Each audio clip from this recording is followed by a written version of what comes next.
Summer. How good. A time of the year to reflect on so many storylines. We lost some greats of our sport, but the stars continue to shine brighter than ever. But stand by, because I have a few ideas to make our great sport even greater. Let's rattle a few cages with notes from the boss.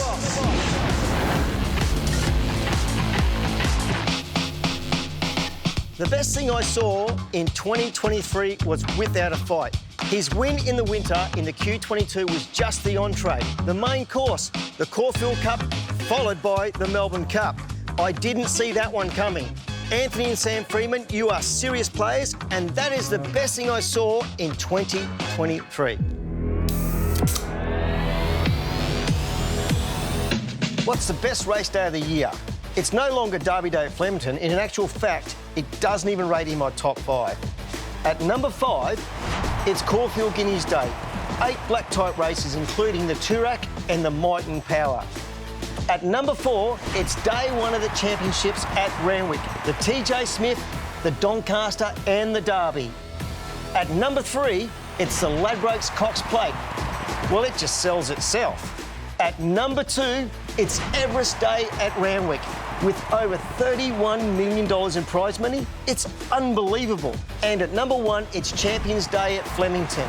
We got the sprint, the mile and the stakes. So many grand finals for our elite horses, and it's the perfect end to Cup week. It is our greatest race day of the year. Prize money is fantastic at the moment, but we have to be very careful. It can't come at the cost of some of our time-honoured classics. The Group 1 Epsom at Randwick used to be the target for our best milers at $1.5 million in 2023. A week later, there's a 1,400 metre race called the Allen Brown. No group status, but the same prize money. We must look after our classics, not just the pop-up races. Can we stop filling up our weight for age races with low-rated horses? If you cannot get a full field of genuine Group 1 weight for age horses, so be it. Some of our best weight for age races have had small fields. I do not want to see a low-rated horse running around in some of our great weight for age races just to collect prize money. It is not good for the race. I want quality, not quantity. The future. Over the last couple of years, I've been spruiking Dylan Gibbons, Zach Lloyd and Star Patrol. They are all flying. But what about 2024? Well, here's my prediction. Kieran Maher and David Eustace will be winning a Sydney Premiership in the next 2 years. Once they finalise their property down at Bong Bong, just south of Sydney, they will be a force to be reckoned with. And we'll also be talking about Militarise. He was fantastic through the spring, but I believe he'll dominate the 3-year-olds throughout the autumn. We might even see him at Open Company. His trainer, Chris Waller, believes he's a very special colt, and so do I.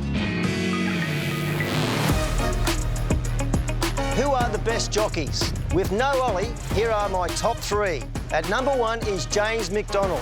This 32-year-old has ridden nearly 90 Group 1s. It's not even a debate.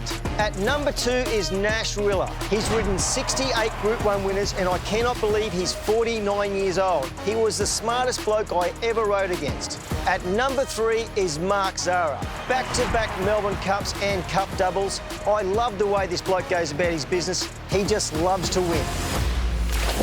To my good friend Ollie, this is what's ahead. More sleep-ins, more surfing and more golf. And having a few more beers with me over the summer. And spending more time with me and the great crew at Ladbrokes. Happy New Year, punters!